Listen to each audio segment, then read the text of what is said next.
يدرس الاتحاد الإسباني لكرة القدم ضم المغرب إلى ملفهما المشترك مع البرتغال للمنافسة على تنظيم كأس العالم 2030 في حال انسحاب أوكرانيا التي علقت مشاركتها بسبب شبهة تورط رئيس الاتحاد المحلي في فضيحة اختلاس وغسيل أموال.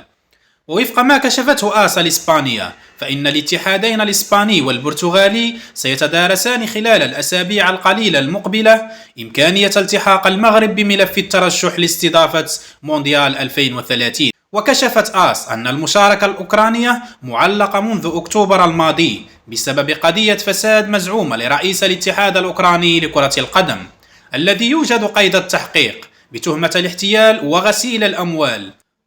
وأضافت أن إسبانيا والبرتغال لا تريدان أن تلعب مشاركة أوكرانيا في ملف المنافسة على تنظيم كأس العالم دورا عكسيا بوضع الملف الثلاثي في قلب فضيحة فساد في حالة إدانة رئيس الاتحاد الأوكراني.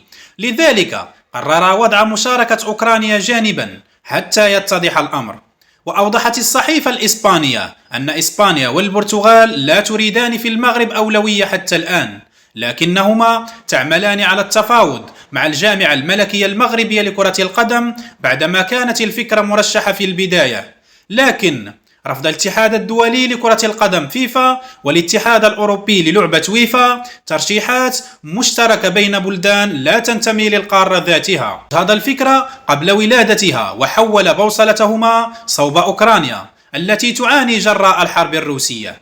لكن الأمر تغير الآن، إذ إن فيفا لم يمانع ترشيحا مشتركا بين اليونان وتركيا والسعودية، الشيء الذي خول لإسبانيا والبرتغال فتح الباب أمام المغرب مجددا. أوضحت أن حظوظ ملف اليونان وتركيا والسعودية ضعيفة للغاية بسبب تنظيم قطر للنسخة الأخيرة من كأس العالم، كون لوائح فيفا تنص على أن أي قارة لا يمكنها الترشح لاستضافة الحدث إلا بعد مرور نسختين على تنظيمهما لكأس العالم. وشددت آس أن إسبانيا والبرتغال ترغبان في تقوية حظوظ تنظيم كأس العالم عن طريق ضم المغرب إلى الملف المشترك، بسبب أن إفريقيا لم تنظم المسابقة منذ سنة 2010، ما سيجعل المملكة ورقة رابحة في السباق المونديالي للملف الإيبيري. ومعلوم أن الاتحاد الدولي للعبة سيعلن في يونيو المقبل عن فتح باب تقديم الترشيحات لتنظيم مونديال 2030